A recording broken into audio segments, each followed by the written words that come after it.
What is a gully boy? I don't know what a gully boy is.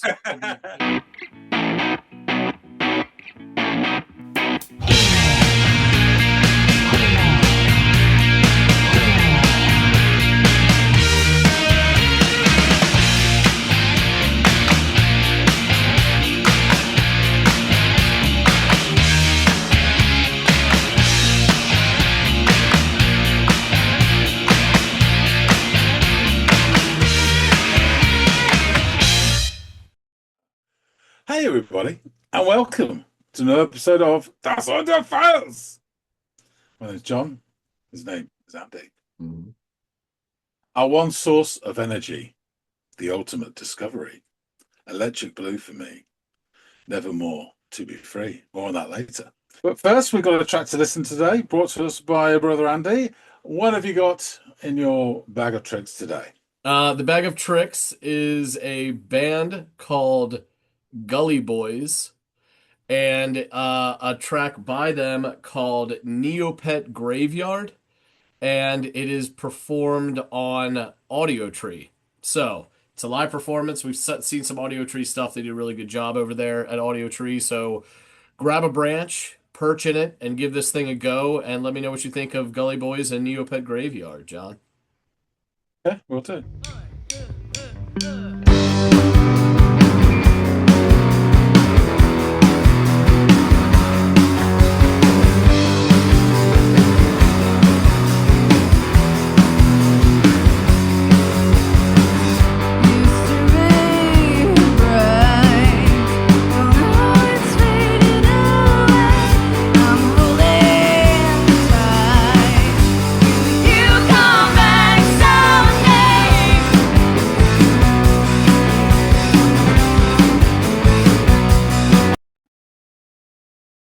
Yeah, great start. It's got a lovely sound to it. It's kind of make me think of 90s sort of, you want to call them alt rock bands.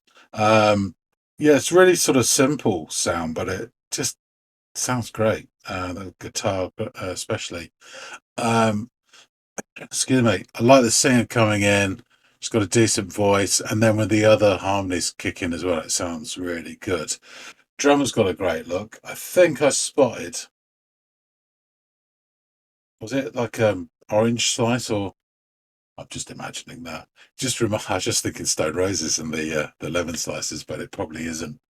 But yeah, she's got a great look. She sounds great when she's harmonizing as well. Um, yeah, let's see how it goes. You come back someday.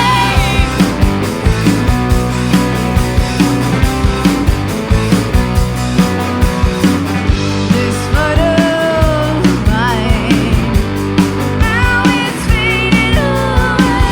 I'm holding tight. You come back someday. Well, I don't wanna know. Well, I don't wanna know. That sounds really familiar. Just that really simple guitar riff. That dun, dun, dun, dun, dun, dun, dun. Is it like a whole? Oof. Or I was listening to some Slater Kinney recently. Dig Me Out, I think it is. Yeah, something like that. It's got a touch of the Kristen Hirsch as well. There's a throw music, that sort of otherness to it. There's just a bit off kilter, which I really like. Um, so yeah, I'm enjoying this. I don't wanna know. I'm running in circles, trying to get my breath out of you. I don't see you. Oh, I'm trapped in my head.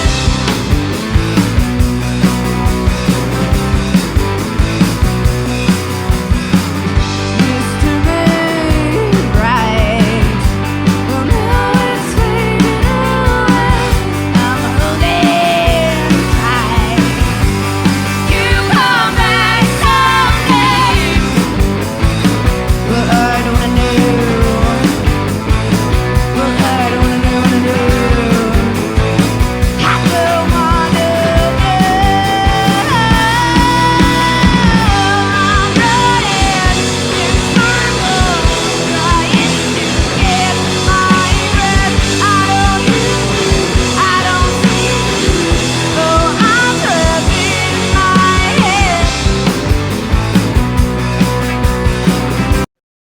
second time we've had that. I guess that's the chorus. As much cymbal action as you can. She's really smacking the shit out of that cymbal. It's one of those choruses that if you imagine, it's sort of like standing there and stomping. This is the chorus. Pay attention. They'd wave some flags if they could as well. I'm not a huge fan of that sort of thing. And I find when it came back into this sort of verse structure with that really catchy guitar, very simple, very 90s sounding, I really like that in contrast to the other a lot more. Just me. But yeah, it sounds really good. I'm really enjoying this. Hello.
And that's really good. There's a lot of things in there that tickle me actually.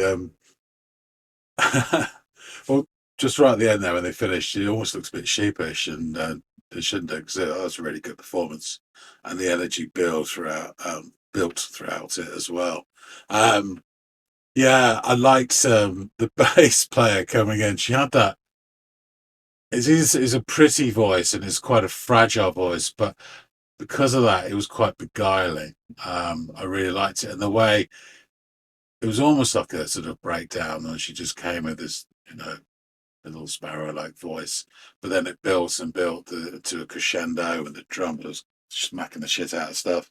Yeah, the only thing, the camera work was a bit weird because it just kept focusing in on the bass player's crotch, and her playing the bass wasn't that fantastic or anything weird or outstanding. I don't know why they couldn't have just done the whole, you know, it pulled up for a bit. Oh, she's singing. We better show her face. Right, let's zoom back in again. It's like some sort of like a really annoying dog when you go around to a friend's house that just will not stop shoving its nose right in your groin. I felt that cameraman was doing the same thing. Camera person was doing the same thing there. I have no idea, but that's how it came across. But that aside, and some other sort of funny stuff which I love, like on with Andy. Others was a really good performance. I really enjoyed it. Of course, is a little bit annoying for me, but that's just being picky. The overall sound is fantastic, and I'd be really interested to hear more from this band. So let's get back and find out some more by chopping it up with Andy. All right, back from the graveyard. Were you whistling through it, John? What did you think of this tune? So yeah, this starts off with a fistful of 90s female-led alt rock band sort of vibe.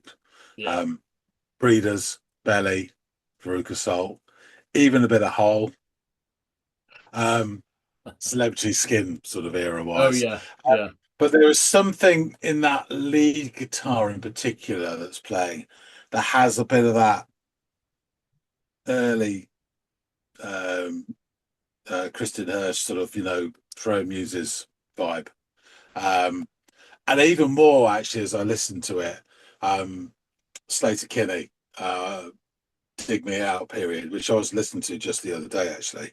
So yeah, now we've got the cultural signposts out of the way, on with the song. So the first verse has a really simple and fairly sort of low key musical framework.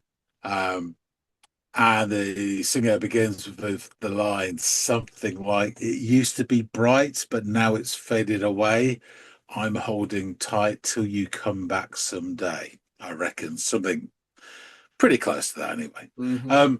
She's got a really good, strong voice, and her voice fluctuates. It goes up to this higher register. Um, and then we get a sort of touch of gungy rasp into it also, but it's backed by some lovely harmonies from initially the drummer and then the bassist as well.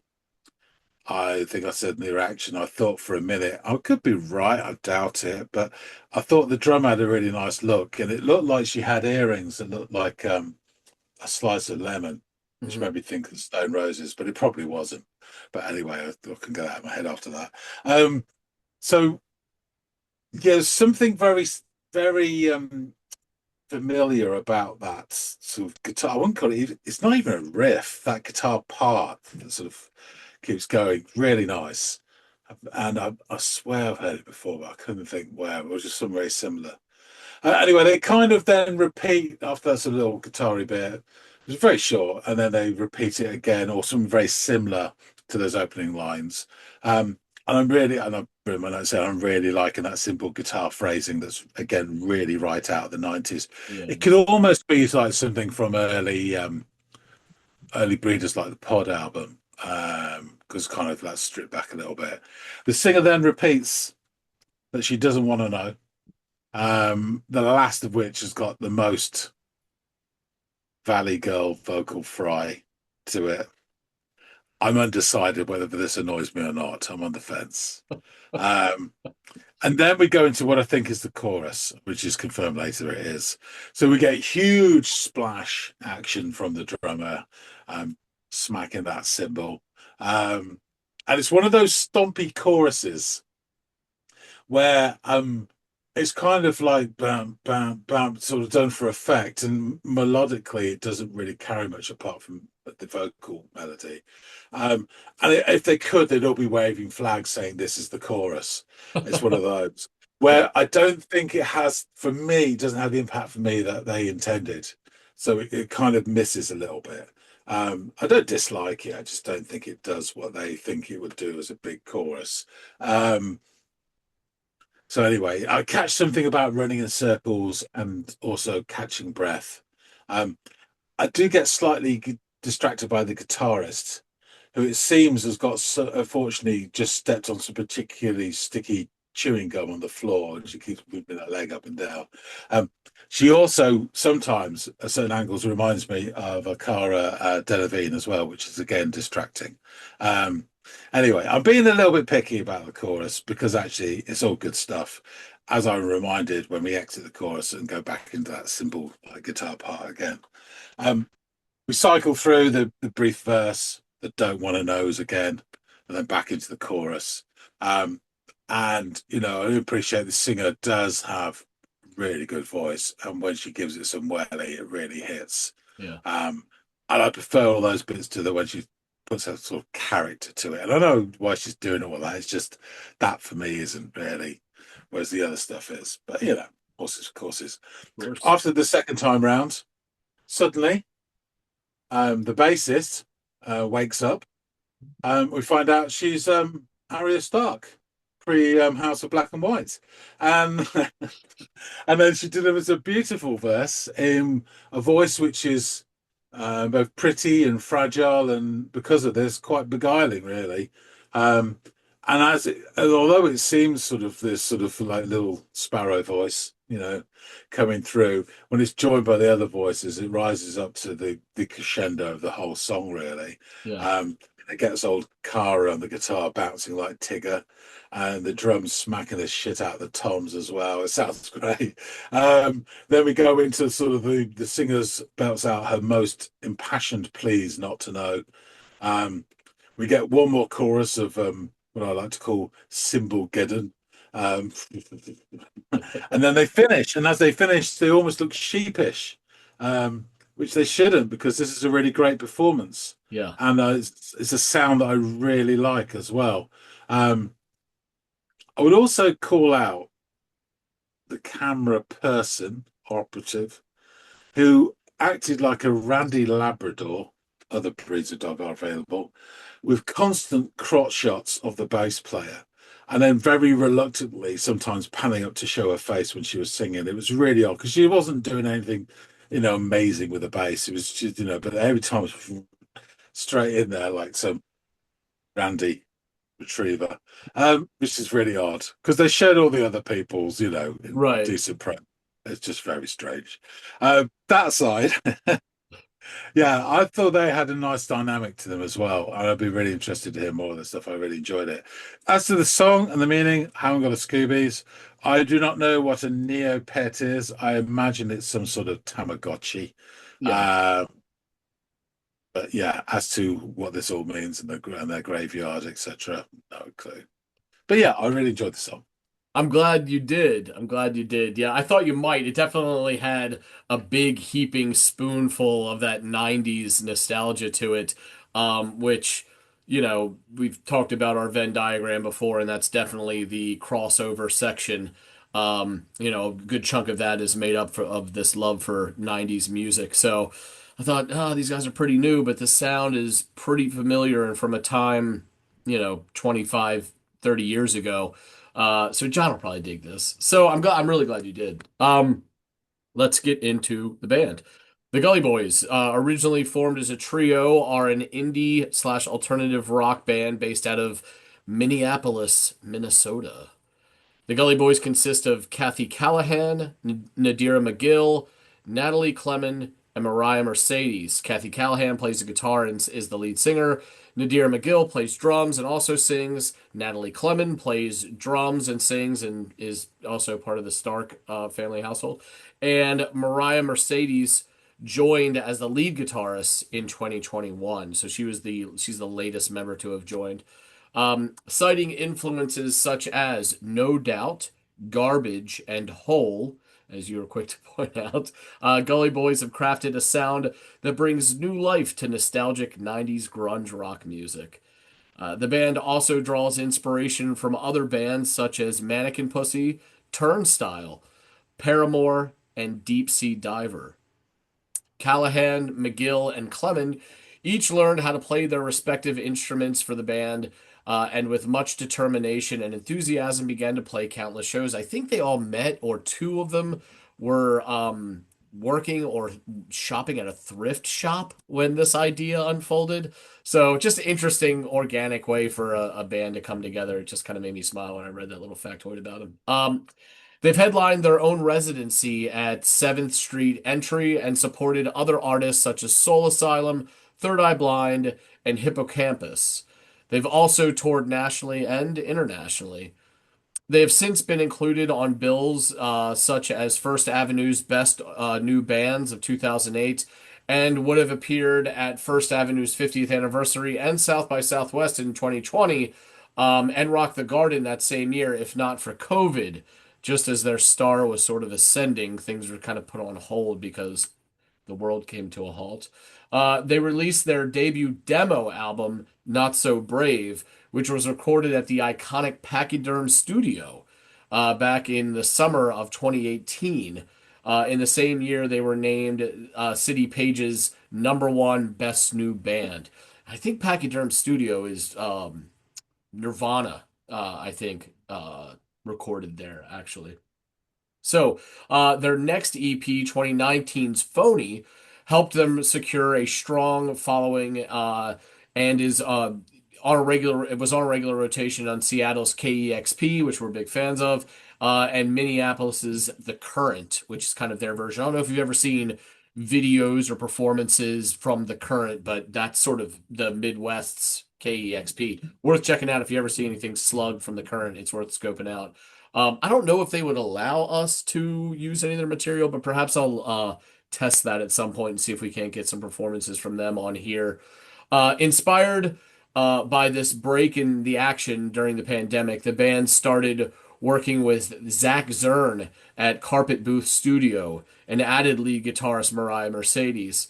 They released their EP Favorite Son, S-O-N, in 2021, followed by singles CUC in 2022 and Optimist in 2023. Last month, the band finally released their eponymous first full-length album. Writing of their debut full length for The Bad Copy, Kendre Sheets noted, "A decade in the making, it's a gut-wrenching snapshot of life for the four best friends who first met while working in a thrift store." There you go. The album is all about protecting what matters, your friends, your city, your identity, and embracing the kind of peace that only comes from living through the fire. The track I had you check out today, however, features on their debut demo album, Not So Brave, from 2018. Over at Album of the Year, the collection of demo tracks sits at an aggregate score of 81 out of 100. Gully Boy's Not So Brave is a 2018 debut, pardon me. Gully Boy's Not So Brave is a 2018 debut album that's been praised for its catchy fuzzy guitar, grunge, and pop punk sound, and thoughtful lyrics about modern relationships and identity. Described as scrappy, the collection of demos earned the band a local acclaim and was considered a strong first showing that laid the groundwork for their more polished work that followed. Feature tracks like Neopet Graveyard and Drugs showcase the band's signature mix of grit and earnestness.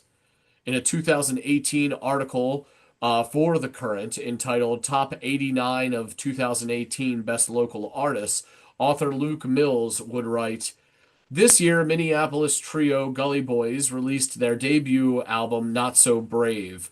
And I should differentiate because I know I described their most recent release as their debut, but it's sort of a difference between your debut demo EP and your full length on a record label debut. So that's if we're going to parse semantics, there you go. So yes, recorded at Minnesota's legendary Pachyderm Studios, the album showcases the band's penchant for writing catchy pop songs with fuzzy guitar and growling vocals that reflect on topics from dead Neopets to the dizzying state of entering a new relationship. Their their self-described scrappy sound earned them the #1 spot in City Page's Pick to Click poll, cementing them as Minnesota's best new band of 2018. So, not a lot on these gals, so let me get into these lyrics. "Used to be bright, well, now it's fading away. I'm holding tight. Will you come back someday? This fight of mine, well, now it's fading away. Ghost in the night. Will you come back someday? I don't want to know. I don't want to know, want to know. I don't want to know. I'm running in circles, trying to catch my breath. I don't hear me. I don't see me. Oh, I'm trapped in my head. Used to be bright. Well, now it's fading away. I'm holding tight. Will you come back someday? I don't want to know. I don't want to know, want to know. I don't want to know. I'm running in circles, trying to catch my breath. I don't hear me. I don't see me. Oh, I'm trapped in my head. This fight of mine, thought it'd be over by now, I'd be on my way. Will it come back someday? Oh, oh, oh, oh, oh, oh, oh, oh, ah, ah.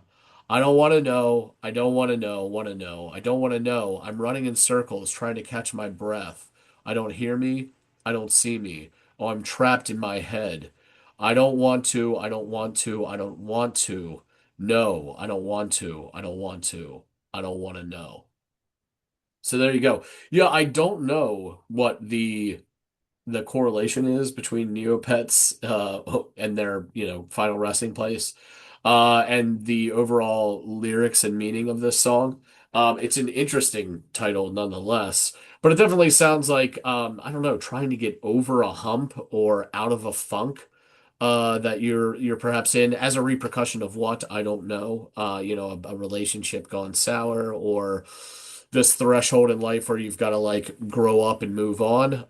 But which might underscore the Neopet that might help validate the title of the song Neopet Graveyard, this sort of end of youthful, you know, gadgets and fun stuff and having to move into the real world. I'm not really sure, but go on, John. Looked like you had a thought. Yeah, it sounded like something was over. It just Yeah. made me wonder, because I don't know about Neopets, but I remember Tamagotchis. Um, Obviously the little sort of like, Yeah. gadgets. And they said it used to be bright, but it's fading away. And I wonder if that's referring to the screen. Yeah, And, that's fair. and it's kind of like, and it's death, like that's fading away and whatever they had fading away as well. And I don't want to know that sort of thing. Yeah. Yeah. Because as I recall, these things are like little. Sometimes they would have like key rings on them. They were that little, but they were like, just a digital pet that you had to essentially keep alive or something like that. Yeah. You Then you know. had to press a button to feed it, another one Yeah, to water it, another one to exactly. make it go for a shit, I think. I don't know. Yeah. Yeah. So I don't know if there's a metaphor somewhere there. It probably is. But it's a very good song. It's a very nostalgic song. They know how to tap into it and make it sound authentic. Yeah, Um, yeah. and yeah, I just like the whole thing they got going on right now with their sound. So it's definitely worth checking out more of. Perhaps I wanted to start with their earlier stuff, plus it was Audiotree and a really good performance, and idea of their sound. So maybe I'll bring some of their more recent stuff to the channel in the future since you enjoyed listening to this as much as you did. But I do appreciate your time. Go ahead. What is a gully boy? I don't know what a gully boy is, to be completely honest with you. And they don't, this isn't one of those ones where they have like everything all neat and nicely packaged in a linear fashion on like a Wikipedia page. I'm pulling from fucking articles from 2019 in, Minnesota and getting all this information. So even though it wasn't the most robust of, notes on the band, I actually had to do a lot of legwork to kind of collate all this stuff. But it's to me what's interesting is the boys thing. You know what I mean? Because obviously, right, they're not. So it's just interesting that they went with this name Gully Boys in general for whatever a Gully Boy is, and this idea that they're for, I would assume, self-described women that are labeling themselves Gully Boys. Well, just looking, obviously, a gully is a ravine or sort of like a channel for water, but Right. it's also, you may not know this, it's a fielding position in cricket on the offside between point and the slips. I doubt they're referring to that. Yeah, They I could would. be big fan, you never know, but I doubt it. Yeah, I don't know how big cricket is over in Minnesota. Minnesota, apart from, it's the land of his royal coupleness, and that's Yes, and about in it. fact, that venue that I had mentioned, the God, what was it? Something Avenue, First Avenue. I think that's where he had residency for some time and really put that place on the map, if I'm not mistaken. So it's That does probably ring an a bell. honor to be from Minneapolis or whatever and get to have residency or play shows at the Yeah, same yeah. stage. That's pretty awesome shit. So, not to the same extent, but what is the Oh God, the Liverpool Tavern over there. God, this is my Yeah. Beatles trivia just fell on its face. What's the name of the place over there where It's the called, Beatles it's cut their called, teeth? it's called the Cavern. The Cavern. Yes, that's it. That's it. I mean, Um, obviously they went to Germany, and it was the what's it called, the Rat Keller or whatever it was. yeah, But yeah, came back to the Cavern, and then along that same street on the opposite side, a bit further, is Eric's, which is where you got all the sort of post punk guys like Echo and the Bunnymen and stuff like that coming through, and Teardrop Explodes. Eric's is just as important for sort of like that sort of late 70s, early 80s music as well. excellent, excellent. Well, then, yeah, then I would imagine a young band goes through and gets to play either of those two venues. There's something similar to the magic you probably feel stepping on the same stage that you knew someone like the Beatles or Echo and the Bunnymen, or in this case Prince once played. It's Yeah, pretty cool shit. definitely. So. Yeah, yeah. Yeah, well, thanks so much for giving this one a go, John. I'm really glad you liked it. I'll, make a note to bring some of the more from these ladies down the line because, yeah, they're definitely a good listen for sure.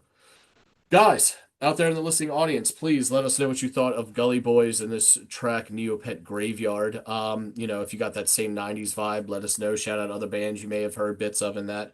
Be kind of hard pressed not to have gotten some Wayback Machine feels to that grungy 90s alt rock sound.